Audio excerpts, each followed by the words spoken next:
નમસ્કાર વિદ્યાર્થી મિત્રો, જય શ્રી કૃષ્ણ. તો ગઈકાલે વિદ્યાર્થી મિત્રો તમને મેં વિકલ્પ સમજાવ્યા હતા. તમને ધોરણ 7 વિષય ગુજરાતીમાં સૌપ્રથમ હું તમને આજે માળખું સમજાવું છું. તો દરેક વિદ્યાર્થી સૌપ્રથમ પહેલાં માળખું સમજી લે, તમારે કઈ રીતે લખવાનું છે એ પણ હું તમને સમજાવી દઉં છું. તો દરેક વિદ્યાર્થી ધ્યાન આપે. ચાલો જુઓ, ધોરણ 7 વિષય ગુજરાતી 40 માર્ક્સનું તમારું પેપર છે. હવે 40 માર્ક્સના પેપરમાં પ્રશ્ન નંબર 1. તો પ્રશ્ન નંબર 1માં શું છે? નીચે આપેલા વિકલ્પોમાંથી સાચો વિકલ્પ શોધીને લખો. તમને 5 માર્ક્સના વિકલ્પ પૂછાશે. એ 5 માર્ક્સના વિકલ્પમાં તમને નીચે 4 ઓપ્શન આપેલા હશે. એ ઓપ્શનમાંથી તમારે સાચો વિકલ્પ શોધીને લખવાનો છે, એટલે કે સાચો જવાબ શોધીને લખવાનો છે. કેટલા માર્ક્સના છે? 5 માર્ક્સના. તો દરેક વિદ્યાર્થીએ કમ્પલસરી લખવાના રહેશે. કોઈએ પણ એક વસ્તુ આમાંથી છોડવાની નથી. ચાલો આગળ જોઈએ.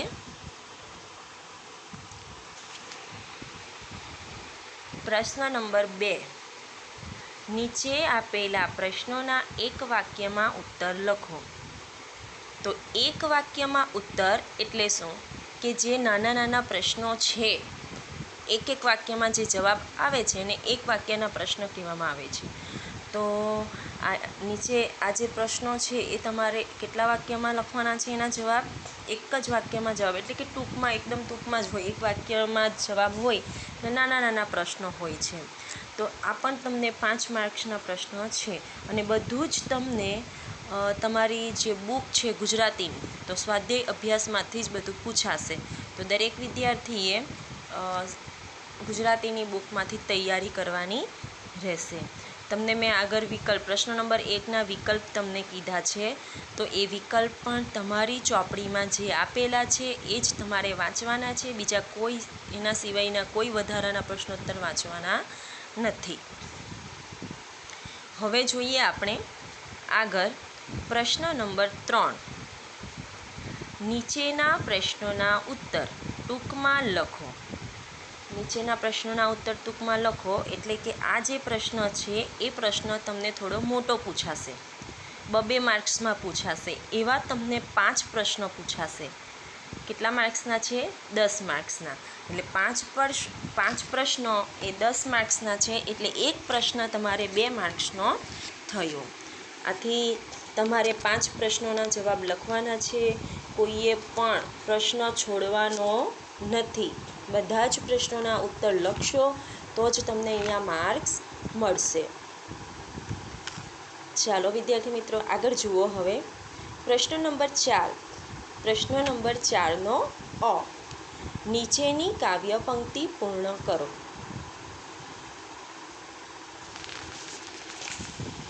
નીચેની કાવ્ય પંક્તિ પૂર્ણ કરો. જુઓ વિદ્યાર્થી મિત્રો, આમાં તમને કાવ્ય પંક્તિ પૂછેલી હશે. તો 2 લાઈન આપેલી હોય છે તમને.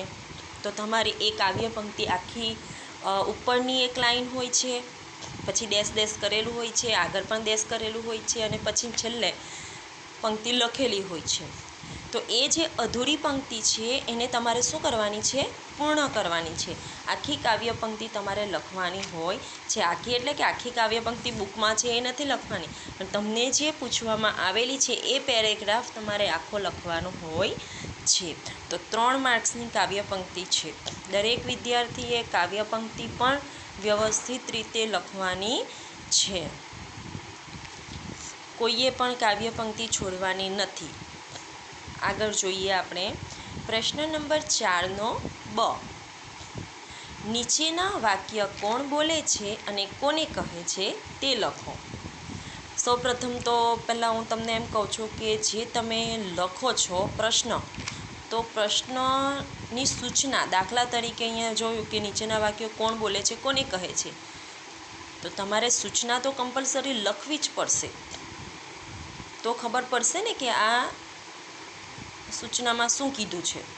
સમજાયું? તો દરેક વિદ્યાર્થીએ સૂચના તમારા પુરવણીમાં લખવાની રહેશે. હવે નીચેના વાક્ય કોણ બોલે છે અને કોને કહે છે તે લખવાનું કીધું છે. તો એ 3 માર્ક્સ છે, એટલે 3 માર્ક્સના તમને પૂછાશે. જે વાક્ય આપેલું હોય છે એ કોણ બોલે છે અને એ વાક્ય જે બોલે છે એ કોને કહે છે એ તમારે લખવાનું છે. ફક્ત કોણ બોલે છે અને કોને કહે છે એક વસ્તુ લખવાનું નથી, નહીં તો અડધો જ માર્ક્સ મળશે. એટલે કોણ બોલે છે અને કોને કહે છે એ બંને તમારે લખવાનું રહેશે, બંનેના નામ તમારે લખવાના રહેશે. ચાલો આગળ જોઈએ. પ્રશ્ન નંબર 4 ક. માંગ્યા મુજબ ઉત્તર લખો. ચાલો માંગ્યા મુજબ ઉત્તર લખો. એમાં છે પહેલો સમાનાર્થી શબ્દ. તમારી ચોપડીમાં જે શબ્દ આપેલા છે એમાંથી જ તમારે વાંચવાનું રહેશે. તો પહેલાં આવે છે સમાનાર્થી શબ્દ. તો સમાનાર્થી શબ્દ પણ કેટલા માર્ક્સનો છે? 1 માર્ક્સનો. સમાનાર્થી એટલે કે એના જેવો જ એક બીજો શબ્દ, આપણે જે શબ્દ તમને પૂછવામાં આવેલો છે એના જેવો જ આપણે બીજો શબ્દ લખવાનો છે, એનો જે અર્થ થતો હોય એ લખવાનો છે. તો એને શું કહેવામાં આવે છે? સમાનાર્થી શબ્દ. બીજું છે વિરુદ્ધાર્થી શબ્દ. તો વિરુદ્ધાર્થી શબ્દમાં શું આવે કે જે શબ્દ પૂછવામાં આવેલો છે એનો ઓપોઝિટ વર્ડ, એનો જે વિરોધી અર્થ છે એ તમારે લખવાનો છે. હવે દાખલા તરીકે રાત. તો રાતનો વિરોધી શું થાય? દિવસ. આખું એનું ઉલટું લખવાનું છે. અને સમાનાર્થીમાં શું આવે કે બંનેના અર્થ તમારે સેમ લખવાના હોય છે. ચાલો આનો પણ 1 માર્ક્સ. રૂઢિપ્રયોગનો અર્થ આપી વાક્યમાં પ્રયોગ કરો. તો રૂઢિપ્રયોગનો અર્થ, તમને જે રૂઢિપ્રયોગ પૂછવામાં આવેલું છે એ રૂઢિપ્રયોગનો અર્થ તમારે સૌપ્રથમ લખવાનો છે અને એની નીચે અર્થને લગતું તમારે વાક્ય બનાવીને લખવાનું છે. એવું નથી કે તમારી બુકમાં જે વાક્ય આપેલું છે, ગાઈડમાં જે વાક્ય આપેલું છે એ જ તમારે લખવાનું. તમને લગતું એ જે અર્થ છે, અર્થને લગતું તમારે વાક્ય જાતે તમારે બનાવવાનું રહેશે. તમે જાતે બનાવીને તમારે જે અનુકૂળ આવે એ વાક્ય લખવાનું રહેશે. પણ સમજી લેજો, અહીંયા જો તમે ફક્ત અર્થ લખશો તો અડધો જ માર્ક્સ મળશે, સાથે વાક્ય લખશો તો તમને પૂરેપૂરો માર્ક્સ મળશે. એટલે દરેક વિદ્યાર્થીએ રૂઢિપ્રયોગનો અર્થ અને તેની નીચે તેનું વાક્ય લખવાનું રહેશે. નીચેના શબ્દને હવે આગળ જોઈએ વિદ્યાર્થી મિત્રો. રૂઢિપ્રયોગનો પણ 1 માર્ક્સ છે. આગળ જોઈએ. નીચેના શબ્દને શબ્દકોશમાં ક્રમમાં ગોઠવો. તમને ખબર છે કે આપણે અત્યાર સુધીની એક્ઝામ લીધી તો એમાં મેં આવી રીતે ઘણું બધું આમાંથી આવ્યું હતું, પૂછાયું હતું આટલું માળખા પ્રમાણે. તો શબ્દકોશના ક્રમમાં ગોઠવો એટલે કે કક્કાવાળી. પહેલાં તમને ખબર છે કે સ્વર એટલે અ આ ઈ વાળું આવે એને સ્વર કહેવાય. વ્યંજન તો ક કા ક ખ ગ ગ એ બધા શું છે? વ્યંજન છે. તો શબ્દકોશમાં જો સ્વર પહેલાં આપેલા, સ્વરવાળા અક્ષર આપેલા હોય શબ્દ, તો શબ્દ કયા આવશે? પહેલાં સ્વરવાળા, અને ત્યારબાદ જ વ્યંજનવાળા શબ્દ આવે. અને એમાં પણ જો સેમ શબ્દ હોય તો ક કા કી કી વાળું તમારી જે બારાખડી છે એ બારાખડીને ધ્યાનમાં લઈને તમારે લખવાનું રહેશે. જોઈએ આગળ વિદ્યાર્થી મિત્રો. નીચેની ખાલી જગ્યા પૂરો. જો નીચેના શબ્દકોશવાળું છે એમાં પર કેટલા માર્ક્સ છે? 1 માર્ક્સનું જ છે એ પણ. હવે આગળ જોઈએ. નીચેની ખાલી જગ્યા પૂરો. આ પણ તમારી ચોપડીમાં જે ખાલી જગ્યા છે એ ખાલી જગ્યામાંથી જ પૂછાશે. તો દરેક વિદ્યાર્થી તમારી ચોપડીમાં જે ખાલી જગ્યા આપેલી છે એ બધી વાંચી લેવી, તૈયાર કરી લેવી. તો નીચેની ખાલી જગ્યા પૂરો એનો જવાબ તમારે લખવાનો રહેશે. એ ખાલી જગ્યાના માર્ક્સ 2 માર્ક્સ છે. એટલે દરેક વિદ્યાર્થીએ માર્ક્સ મુજબ વ્યવસ્થિત રીતે તમારે પેપર પુરવણીમાં લખવાનું રહેશે. આગળ જોઈએ આપણે પ્રશ્ન નંબર 4 ડ.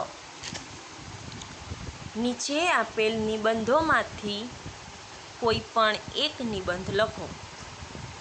ચાલો કેટલા માર્ક્સનો છે? 8 માર્ક્સનો. પહેલાં તો તમને સૂચના આપું છું કે 8 માર્ક્સનો નિબંધ છે એટલે ઓછામાં ઓછા તમારે 1.5 કે 2 પેજ તો તમારે આમાં લખવા જ પડે. બરાબર છે. એટલે દરેક વિદ્યાર્થીને કહું છું, આગળ મેં ચેક કર્યું છે તમારું, તો તમે મને નિબંધ વ્યવસ્થિત લખીને નથી આપ્યા. મેં તમને જે નિબંધ લખાવ્યા છે એમાંથી જ તમારે કોઈ એક નિબંધ લખવાનો રહેશે. એટલે કોઈ પણ એક નિબંધ તમારે પાકો કરી લેવાનો છે અને એમાંથી જ તમારે લખવાનો છે. તો દરેક વિદ્યાર્થીએ 1.5 થી 2 પેજનો નિબંધ લખવાનો રહેશે, તો જ તમને પૂરેપૂરા માર્ક્સ મળશે, નહીં તો નહીં મળે. અને બીજી સૂચના કે દરેક વિદ્યાર્થીએ અક્ષર સારા કાઢવાના છે. નવો પ્રશ્નો નવા પેજ ઉપરથી જ શરૂ કરવાનો છે. જોડણીની ભૂલ કરવાની નથી, છેકાછેક પણ કરવાની નથી. સારા અક્ષરે લખાણ વ્યવસ્થિત હોવું જોઈએ. તો વિદ્યાર્થી મિત્રો, અહીંયા મેં તમને આખું ગુજરાતીનું માળખું તમને મેં સમજાવી દીધું છે. તો દરેક વિદ્યાર્થીએ વ્યવસ્થિત તમારી પૂરવણીમાં લખવાનું રહેશે. અસ્તુ.